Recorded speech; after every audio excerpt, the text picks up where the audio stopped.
This story is called Distinctions, and I'm very pleased with it. And again, I want to remind you, the story is a piece of fiction. Okay, so you're going to hear the story. The characters in the story are not my relatives or people who I know. They're people who were created in the context of this story. Okay, distinctions. While some people eat with impeccable manners, others attack their food with an animal aggression.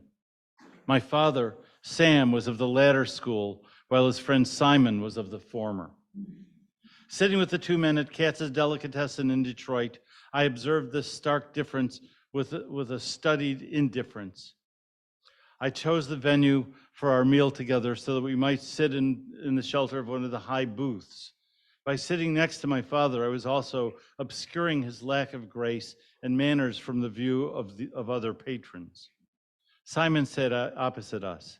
His herringbone sport jacket and natty tie reflected the style of the college professor that he was. My father wore the clothes of a laborer, denim pants and a blue work shirt under a crew neck sweater, which now had splatters of sauerkraut and coleslaw that he wiped away with his napkin when he noticed my glance. I'd leave the food there in case I wanted a snack later, Sam said, laughing, but I don't want you should be embarrassed. My father laughed at my discomfort as he took another enormous bite of his Reuben sandwich. I was always afraid that he would choke when he ate like that. He seemed to be able to swallow the meat, bread, and sauerkraut like a python. Sam wiped his chin, and I took a long drink of beer, and then burped and winked at me. Simon acted as though he didn't notice. He took a delicate bite of his blintz and sipped his tea and wiped his mouth with his napkin before speaking to me. Marvin, you should join my son Irving and come to hear my lecture on Thursday at Wayne State. I'm speaking about the impact of the Holocaust in literature.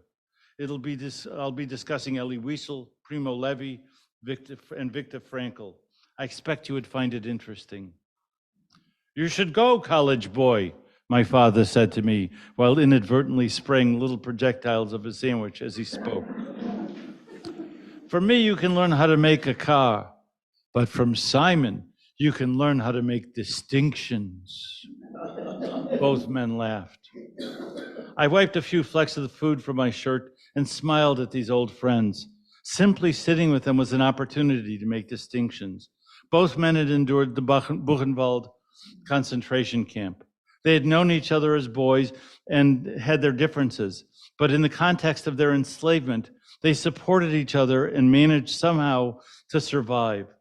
Sam had emerged with a shell of fierceness around him, and Simon with an erudite passivity as he rapped, and Simon with an erudite passivity that he wrapped with an intellectual mask. I'd be happy to attend, I said to Simon. How about you, Pop? I asked my father. Don't be so ridiculous. I don't watch Simon lecture, and he doesn't come to the factory to see me on the line. We just get together for lunch every few months to celebrate that we're still alive. Who knows? Maybe next summer we'll take you boys to a Tigers game, and we can pretend we're just regular Americans. My father looked at his friend. What do you say, Simon? We can bring our wives and have a few laughs. Simon looked uncomfortable for a moment. His smile had something false in it. We'll see, he said as he slid out of the booth and dropped some money on the table. The two men nodded, and Simon turned and walked past the deli counter and out the door without looking back. My father smiled at me and finished his beer. 2. I sat in the front seat of the car between Sam and my mother, Ruthie. Irving sat in the back seat between Simon and his mother, Sophie. We were driving downtown to see a Tigers game. Instead of looking out of the window and being a little excited about the outing, my mother was looking at some photos she had just picked up from the drugstore, and she was getting ready for her favorite pastime. expressing disappointment in me.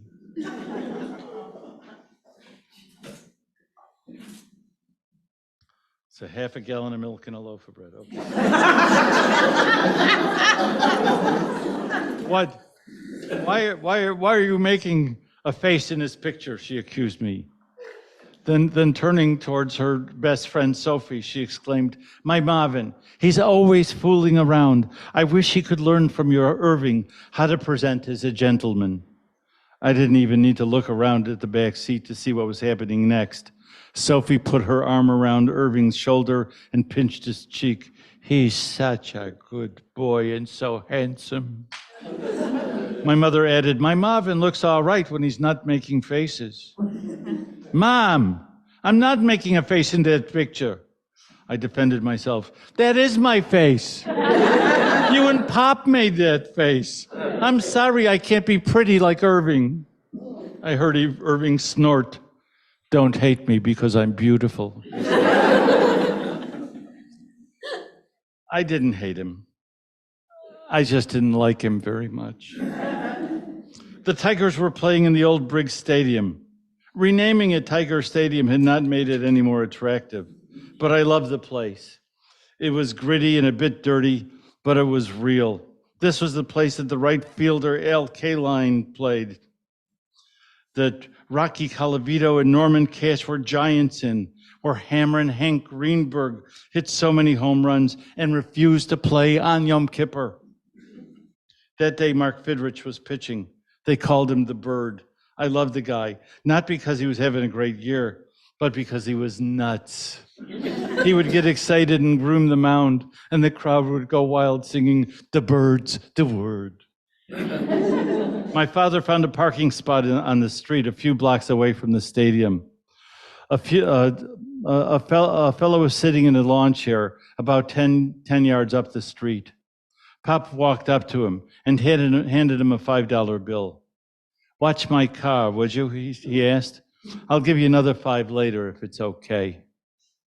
Simon objected. "This is a public street. What are you paying this guy for? This is extortion." He seemed agitated. "It's a service," Sam responded. "This fellow is doing me a favor." The man in the lawn chair said to Simon, "I'd do a favor for you too, if you need it." "Well, you're a nicer person than I am," Simon said, and he stomped away. "I suppose I am," the man in the chair said with a smile as Pop patted him on the shoulder and we all walked to the stadium. We sat in the bleachers.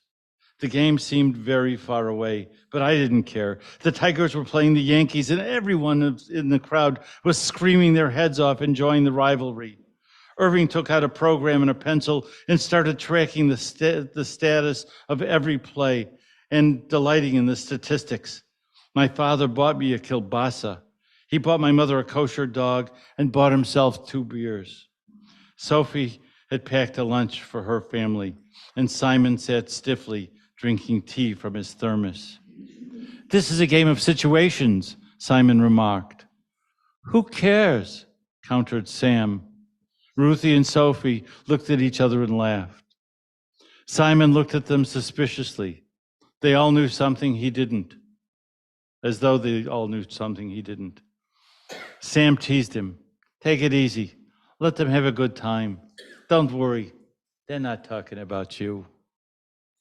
Simon turned to my father with inordinate anger. He spilled hot tea on himself, which made my father laugh. Simon screamed in pain or frustration. "You bastard!" he yelled, and he stomped away to find another seat and nurse his grudge. 3. Over the years, there weren't many encounters between our two families. Sam socialized with his friends at the Workmen's Circle Branch 227, a sort of Jewish socialist Bund Elks Club. He loved going to the meetings where he could drink vodka with his friends and sing. He also loved the energy among these Eastern European Jews who had moved a bit to the right and become Democrats and enjoyed yelling and taunting each other. Simon engaged more frequently in university politics at Wayne State. And when he did attend an event at the Workman's Circle, he made it clear he was only doing so to indulge Sophie and her desire to spend time with Ruthie. The women had grown up together, and they loved each other. During these encounters, Simon looked at the Bundes crowd as a group of misguided peasants. Don't worry, my father teased him. I won't tell them that you voted for Eisenhower and then for Nixon. At a New Year's Eve party, Simon announced his family would be moving to Lawrence, Kansas. He'd been offered a philosophy professorship. Are there Jews in Kansas? My mother asked. Of course. It's a university town. There's always Jews at universities, Simon reassured Ruthie. I suppose they also have furniture stores. Perhaps you can find Jews there that you can look down your nose at, my father joked. Simon's smile was more of a sneer. Don't worry, Ruthie. We can travel to visit each other and go on vacations together. Sophie put her hand on my mother's arm to reassure her. Simon looked at Sam as if to say, don't count on it. We did visit once. Irving had just graduated from MIT with a degree in engineering. I was invited along for this important celebration. My recent MFA in theater arts did not similarly impress the need to celebrate upon my parents. They were convinced I would likely starve to death. Marvin, maybe you can teach, my mother said. Learn to act normal, my father advised. My presence at the gathering was a duty I didn't relish. My father was glad to have my company so that he could have an audience for his anti-intellectual wisecracks. My mother, no doubt, took some pleasure in having an opportunity to share their disappointment in my achievements as she compared me to the handsome and brilliant Irving. To my surprise, Irving was actually glad to see me.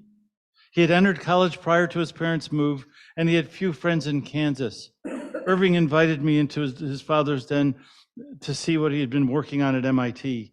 He held a small box with a keyboard on his lap. It's a new kind of computer.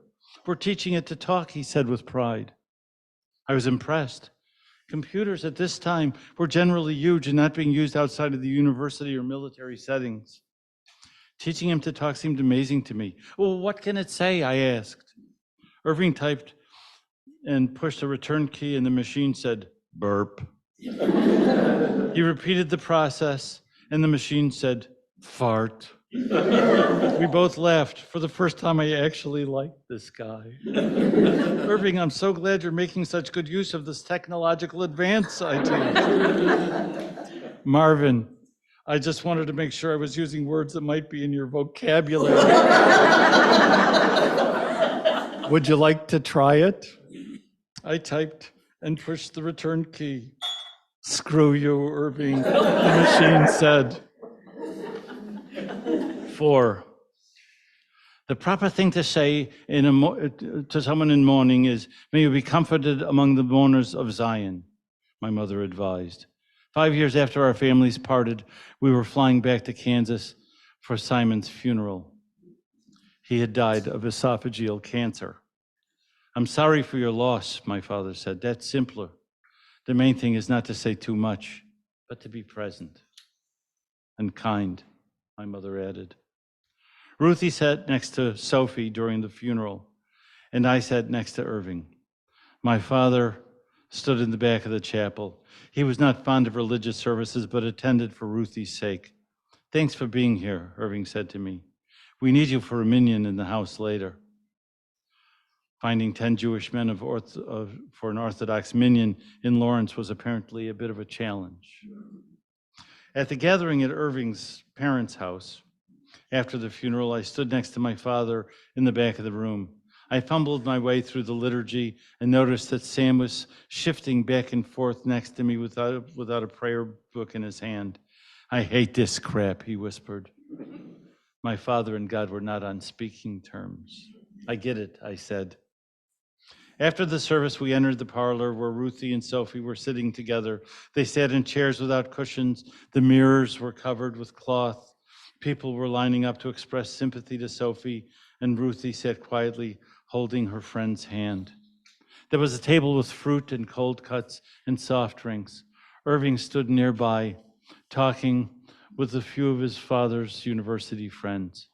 Sam paced uncomfortable and then walked over to me. "Come on, boy, let's go to a bar," he said. It appeared I was to be the designated driver. I nursed a bottle of Rolling Rock beer while my father drank 2 double shots of Stolichnaya vodka. His face had a bit of a blush as he began to relax and talk. "It's no surprise to me that Simon died of cancer. When you carry secrets and fears, they eat at you," Sam said. "From Buchenwald?" I asked. "No, that hell was straightforward. The Nazis used us as slave laborers. They killed randomly and with pleasure. And if you had a skill like Simon's, they used you to keep their records. If you were a brute like me, you spent your days mucking out latrines and burying the dead. In that place, Simon and I watched out for each other. He could get a little extra bread, which he shared with me, and I could keep the bigger men from taking bread away from him before he could eat it. He always ate too slow. Simon was always trying to protect his dignity. I was simply trying not to be killed. No, the secrets came after the war. I was intrigued by Pop's openness. He rarely spoke about the war. "What happened when you were liberated?" I asked. "Simon and I were separated toward the end, and I was forced to join a death march to Auschwitz. A few of us tried to run away. The others were killed, but I ran into the woods and kept running for 3 days and then collapsed. When I awoke, I was in a chair face to face with a Wehrmacht lieutenant. I lied to him and told him I was a prisoner of war. I was hoping he would send me to a stalag, not to a concentration camp to be killed."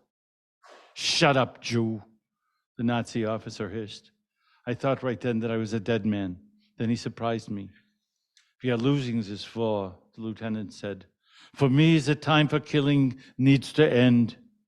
He then sent me to a stalag, where I was placed among the Russian soldiers. This was lucky because the Polish soldiers would have killed me. "And Simon?" I asked. "He was liberated from Buchenwald, and when he was stronger, he made his way back to Lodz. I ran into him there. We embraced like brothers, but it was difficult in Poland. We decided we couldn't stay." My father ordered another double shot and swallowed quickly. He shuddered a bit and smiled bitterly. "You see, the Poles were not so excited to see any Jews coming home." "You're alive?" they asked, but not with pleasure. Perhaps they were afraid that we wanted our homes and our old lives back, but I already knew that this was impossible. "Impossible?" I repeated. First, what did I have? My parents, my brothers and sisters, my wife and daughter had all been killed.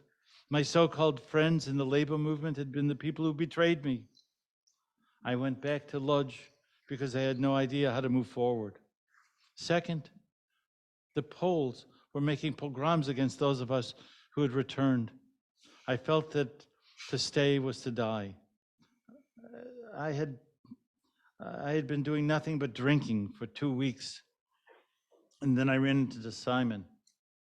Having a friend gave me some hope. "So what about the secret?" I asked him. "What about the fearfulness?" I asked. "Be patient, boy. I'll get there." Pop laughed at my rapt attention.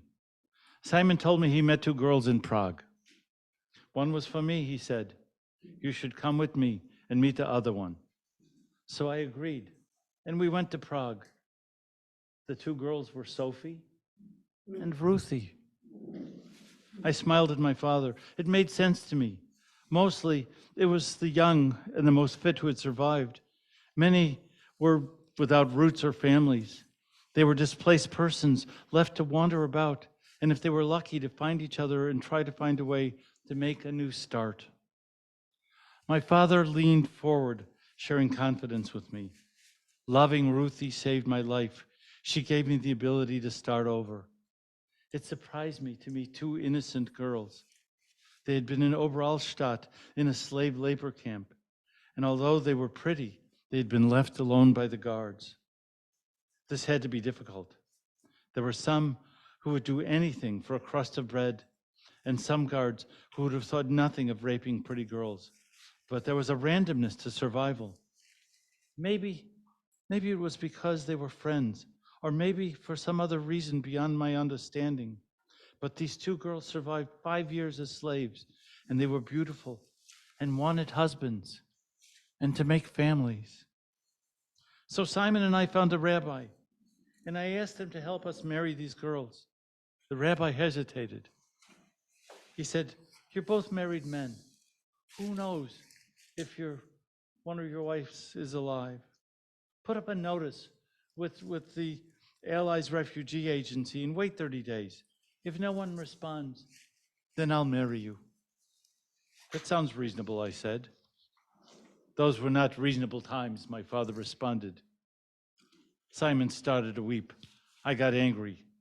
I said to the rabbi, "Listen, I'm not such a religious guy. I can sleep with whomever I want to. And if we're not married and she gets pregnant, let it be on your head." I was amazed by this. He was talking about my mother. I asked him, "What did the rabbi say?" My father laughed. He said, "The rabbi asked what time the wedding should be." I remained mystified. So we all got married and made families. How is that a problem for Simon? Sam continued, "We went to Landsberg in Bavaria to a displaced persons camp. It was in the American sector of occupied Germany. We all wanted to come to the USA. We two couples were sharing a small apartment. One day I went with Simon to buy coffee beans. We walked into a shop, and suddenly Simon turned and ran out the door. I didn't understand why until I saw Rivka, Simon's wife. She had survived. Simon was married to 2 women. "Oh, God," I said. "If there is a God, he has a wicked sense of humor," my father said. So Rivka approached me. "Where did Simon go?" she asked. "I don't know," I replied. "He married again, didn't he?" she asked me. "I don't know," I lied. "Well, I know, and you can tell him for me. I don't care. I don't care if I ever see him again," she said, and she walked away. Simon was waiting for me outside the apartment building where we lived. He begged me not to tell Sophie or Ruthie. He wept and wailed until I agreed. "And you never told anyone? Not even Mom?" I asked. "I'm only telling you now because Simon is dead. I want you to know how a secret and a lie can kill a weak man's soul. You must never tell anyone," my father instructed. "As long as we are alive, you must never say a word." "But why not tell Ruthie?" I asked. Sam's voice was sweeter and gentler than I'd ever heard it. "Your mother has an innocent soul. We must protect it." "Is there anything else about you that I should know?" I asked my father. He ordered another vodka. "No, boy. You could never understand," he said.